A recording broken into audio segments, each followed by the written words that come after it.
దిష్టి తీసిన కొబ్బరి దారి పాలవుతుంది. దండం పెట్టిన కొబ్బరి దేవుడి పాదాలు చేరుతుంది. దారి పాలైన కొబ్బరికి దుర్గంధ దరిద్రములు దగ్గరవుతాయి. దేవుని చేరిన కొబ్బరికి సుగంధ పరిమళములు సొంతమవుతాయి.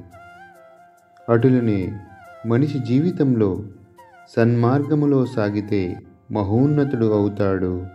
కాదని కుటిల ప్రవర్తనను ప్రదర్శిస్తే జీవితంలో అధమ స్థాయిలో ఆగిపోతాడు.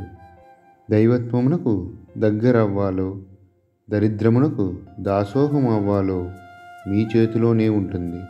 కనుక విజ్ఞతతో వ్యవహరించి మీ జీవితమును వసంతాల వనంగా మలుచుకోవాలని కోరుకుంటూ మీ డాక్టర్ శివబాలాజీ. ఈ వీడియో కనుక మీకు నచ్చితే ఒక లైక్ చేయండి.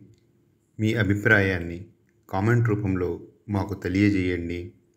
అలాగే ఈ వీడియోని నలుగురితో షేర్ చేసుకోండి. ఇప్పటి వరకు మా ఛానల్ని మీరు సబ్స్క్రైబ్ చేసుకోకపోయి ఉంటే సబ్స్క్రైబ్ చేసుకోండి. కంటెంట్ మీకు నచ్చుంటే మీకు తెలిసిన వారికి కూడా సబ్స్క్రైబ్ చేసుకోమని చెప్పండి.